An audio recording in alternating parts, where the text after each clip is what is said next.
En una casa junto al Rin, la desesperación de un hombre ya había estallado. Robert Schumann, el genio atormentado, se había arrojado a las aguas heladas del Rin. Salvado del río, fue internado en Endenich, lejos de su esposa y de sus hijos. Clara Schumann, sola con 8 hijos, sostenía sobre sus hombros el peso del mundo entero. En medio de aquel dolor, un joven de 21 años tomó una decisión silenciosa. Se llamaba Johannes Brahms, y su lealtad sería más profunda que cualquier partitura. No venía como amante ni como discípulo. Venía como guardián de una familia rota. Se instaló en el piso de arriba, entre libros, cartas y silencios cargados de espera. Durante casi 2 años, sería el sostén invisible de una casa sin padre. Mientras Clara viajaba dando conciertos, él llevaba las cuentas y cuidaba de los 8 hijos. Los niños Schumann pronto aprendieron a reconocer sus pasos alegres en la escalera. Eugenie, la más pequeña, jamás olvidaría al joven enérgico que los hacía reír. Brahms hacía acrobacias sobre la barandilla, arrancando carcajadas a los niños asombrados. Era un padre sin serlo, un hermano mayor entre partituras y juegos infantiles. Y en las noches, cuando la casa dormía, escribía cartas destinadas al sanatorio.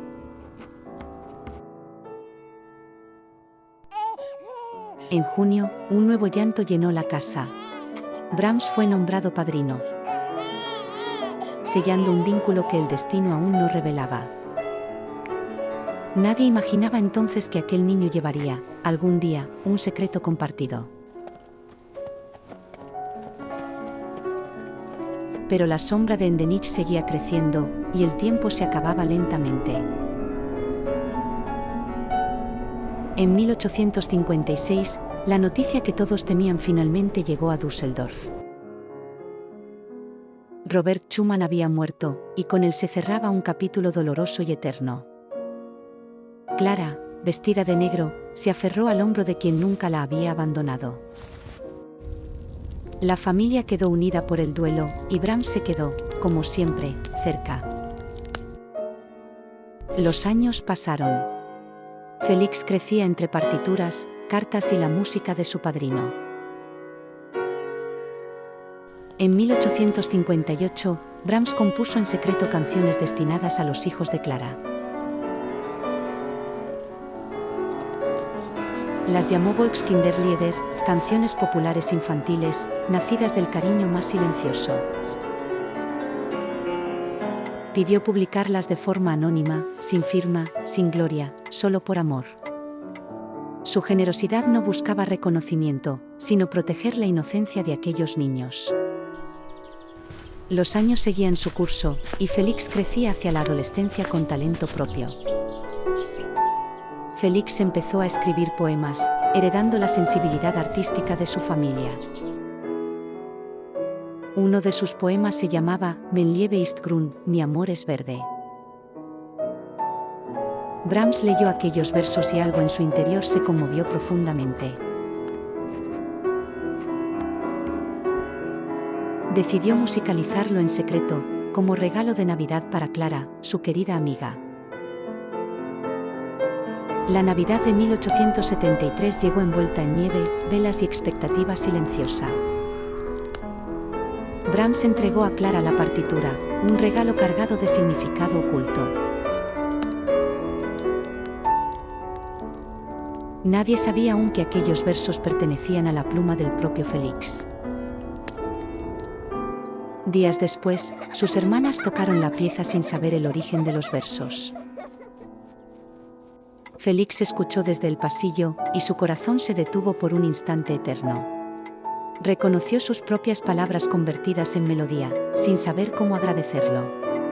Entró al salón, y Brahms lo miró con una sonrisa cómplice y silenciosa. No hicieron falta palabras, el gesto ya lo había dicho absolutamente todo. Aquel regalo secreto se convirtió en el vínculo más profundo entre padrino y ahijado.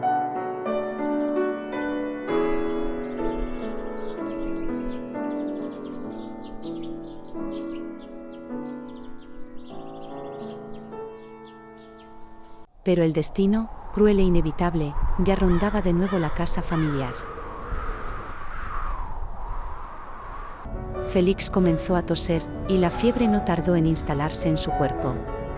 La tuberculosis, enemiga silenciosa del siglo, avanzaba sin piedad ni tregua alguna. Brahms lo visitaba en silencio, incapaz de detener lo que ya era inevitable. En 1879, con apenas 24 años, Félix Schumann dejó este mundo para siempre. La casa entera quedó envuelta en un silencio que ninguna música pudo romper. Brahms, sin decir nada, tocó de nuevo la melodía escrita para su ahijado. Cada nota resonaba como un recuerdo, como una carta jamás enviada al cielo. Clara lo escuchaba desde la puerta, comprendiendo al fin todo lo que él calló.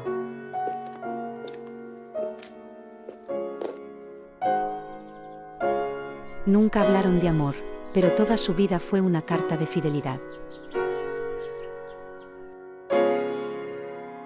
Brahms había sido guardián, padre sustituto, amigo eterno y compositor del alma familiar.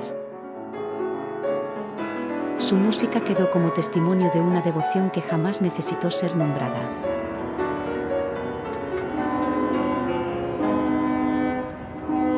Aquel joven que hizo acrobacias en una barandilla, se convirtió en leyenda inmortal. Porque hay amores que no se declaran, sino que se sostienen para siempre. Su legado no fue solo música, sino la lealtad más pura jamás escrita.